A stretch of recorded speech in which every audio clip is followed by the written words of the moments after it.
دنیا میں رہنے کے لیے سب سے بہتر جگہ اب بھی یورپ ہی ہے۔ یہاں معیار زندگی، استحکام اور انسانی آزادی سب سے زیادہ ہے۔ یہ کہنا ہے سویڈن کے سابق وزیر اعظم کارل بلد کا۔ انہوں نے غزہ کی جنگ کے حوالے سے، یوکرین کے حوالے سے، امریکہ میں صدر ٹرمپ کی جو حکومت ہے اور دیگر عالمی تنازعات کے حوالے سے کھل کے اظہار خیال کیا ہے۔ کارل بلد جو ہے وہ اس سے پہلے سویڈن کے وزیر اعظم بھی رہ چکے ہیں اور پھر سویڈن کے وزیر خارجہ رہے ہیں، اور جو اس وقت برسر اقتدار جماعت ہے ماڈریٹ پارٹی، تو ماڈریٹ پارٹی کے وہ سربراہ بھی رہے ہیں۔ اس وقت وہ عملی سیاست میں نہیں ہیں، لیکن بین الاقوامی طور پہ وہ بڑے مدبر اور مبصر سمجھے جاتے ہیں، اور ایک وقت یہ بھی تھا کہ وہ اقوام متحدہ کے سیکرٹری جنرل کے لیے بڑے موزوں امیدوار سمجھے جا رہے تھے۔ کارل بلد نے جو ہے وہ غزہ کی جنگ کے حوالے سے کہا ہے کہ مغرب کا جو یہ دوہرا معیار جو ہے وہ دنیا کے سامنے بے نقاب ہو گیا ہے، اور انہوں نے کہا جی کہ دنیا کے بہت سے ممالک سمجھتے ہیں کہ اسرائیلی کارروائیوں پہ جو انہوں نے خاموشی اختیار کی ہے وہ کسی طرح سے بھی جو ہے وہ قابل جواز نہیں ہے، خاص طور پر جب یہی ممالک جو ہے وہ روس کے خلاف جو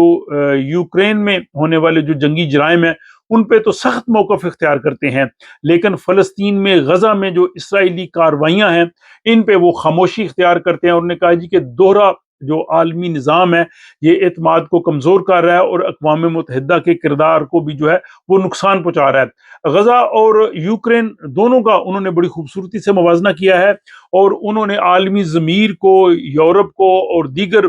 جمہوری ملکوں کو ایک طرح سے بے نقاب کیا ہے کہ انہوں نے جو ہے وہ دونوں پہ مختلف قسم کا رویہ اختیار کیا ہے۔ یعنی مغرب یورپ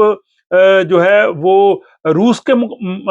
جو معاملے میں تو سخت تنقید سے بات کرتا ہے، لیکن اسرائیل کے مقابلے میں جو ہے وہ بہت نرم زبان استعمال کرتا ہے۔ انہوں نے کہا جی کہ یہ اس لحاظ سے جو ان ممالک پہ تنقید ہو رہی ہے، انہوں نے کہا جی یہ بالکل درست ہے۔ ان سے جب یہ پوچھا گیا کہ کیا اسرائیل کو اپنی دفاع کا حق حاصل نہیں ہے، تو انہوں نے کہا جی دفاع کا حق حاصل تو اسے ہے، لیکن جو کچھ وہ کر رہا ہے وہ بین الاقوامی انسانی قوانین کی جو ہے وہ صریح خلاف ورزی ہے۔ انہوں نے کہا جی کہ اب یہ وقت ہے کہ وہاں پہ ایک امن ہو، سیاسی مرحلے کی ضرورت ہے جہاں پہ ایک بین الاقوامی امن فورس جو ہے وہ تعینات ہو اور سول حکومت کا وہاں پہ جو ہے قیام ہو، لیکن انہوں نے کہا جی کہ سب یہ بھی بہت دور لگتا ہے۔ انہوں نے مزید کہا کہ جو دو ریاستی حل تھا، یعنی ٹو اسٹیٹ سولوشن، وہ اب جو ہے وہ زیادہ مشکل ہوتا جا رہا ہے اور ہمیں کوئی راستہ نظر نہیں آ رہا۔ روس اور یوکرین کی جنگ کے حوالے سے بھی انہوں نے تفصیل سے بات کی۔ انہوں نے کہا جی کہ روس کے پاس اب بھی جنگ جیتنے کے کوئی واضح حکمت عملی یا امکانات نظر نہیں آتے۔ انہوں نے کہا جی کہ جو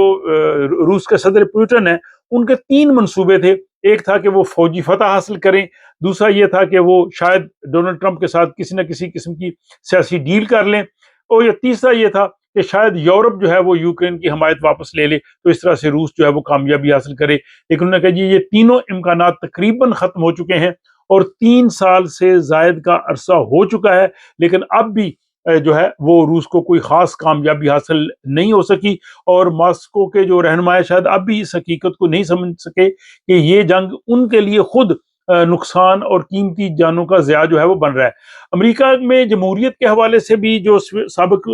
سویڈش وزیر اعظم کارل بلد ہے انہوں نے خدشات کا اظہار کیا ہے، اور انہوں نے کہا جی کہ امریکہ میں جمہوریت کے مستقبل پہ ایک طرح سے جو ہے وہ تشویش ہے، سوالیہ نشان ہے۔ انہوں نے کہا جی کہ اب بھی امریکہ میں وہاں پہ جمہوریت ہے، اس میں کوئی شک نہیں ہے، لیکن جیسے وہاں پہ اب ڈونلڈ ٹرمپ کی حکومت ہے اور جس طرح کے وہاں پہ اقدامات ہو رہے ہیں اور قانون کی بالادستی کو کمزور کرنے کی کوششیں ہو رہی ہیں، یہ جو ہے وہ بڑی خطرناک اور پہلے سے زیادہ منظم ہو سکتا ہے، جو جمہوریت کے لیے خطرہ جو ہے وہ بن سکتے ہیں۔ اس کے ساتھ ہی انہوں نے عالمی امن یا عالمی رائے عامہ کے لیے یا پوری دنیا کے لیے مصنوعی ذہانت کو جو ہے وہ ایک خطرہ قرار دیا ہے۔ ان کا کہنا یہ ہے کہ مصنوعی ذہانت یعنی آرٹیفیشل انٹیلیجنس میں جس طرح سے ترقی ہوتی جا رہی ہے، یہ شاید دنیا کے لیے ایک بہت بڑا چیلنج ہے، اور ان کے بقول اب کوئی ایک ملک جو ہے وہ ٹیکنالوجی میں دوسرے پر اگر برتری حاصل کر لیتا ہے تو دوسرے ملک پہ وہ اپنا اثر و رسوخ استعمال کر سکتا ہے۔ انہوں نے کہا جی کہ عالمی رہنماؤں کو یہ جو مصنوعی ذہانت میں ہونے والی ترقی اور اس کا جو استعمال ہے وہ پریشان کر رہا ہے، اور انہوں نے کہا جی کہ اس سب کا بہترین حل یہی ہے کہ تمام دنیا کے ممالک مل کے تعاون کریں، اس کے لیے بین الاقوامی اصول بنائے جائیں، مگر افسوس یہ ہے کہ آج عالمی تعاون سے کہیں زیادہ جو ہے وہ کنفلکٹس ہیں، اور آپس میں جو ہے وہ امن نہیں ہے، آپس میں جو ہے وہ روابط نہیں ہے، جو کہ اس چیز کو مزید کمزور کرتا جا رہا ہے۔ تو ان سب چیزوں کے باوجود آخری جو نوٹ کارل بلڈ نے کہا، جو میں نے آغاز میں ان کے جملے آپ کے سامنے پیش کیے، کہ دنیا میں رہنے کے لیے سب سے بہتر جگہ اب بھی یورپ ہے، یہاں معیار زندگی، استحکام اور انسانی آزادی جو ہے وہ سب سے زیادہ ہے۔ تو آپ کیا سابق سویڈش وزیر اعظم کارل بلڈ کے اس خیال سے، یا انہوں نے جو باقی خیالات کا اظہار کیا غزہ کے حوالے سے، ٹو اسٹیٹ جو سلوشن تھا اس کے حوالے سے، اور یوکرین کے حوالے سے، اور مصنوعی ذہانت کے حوالے سے، تو آپ ناظرین بتائیے گا کہ آپ کس حد تک ان سے اتفاق کرتے ہیں، یا آپ کی رائے اگر ان سے مختلف ہے تو وہ بھی کمنٹ باکس میں ضرور لکھیے گا۔ اپنا خیال رکھیے گا، ملاقات ہوتی ہے آپ سے اگلے ولاگ میں۔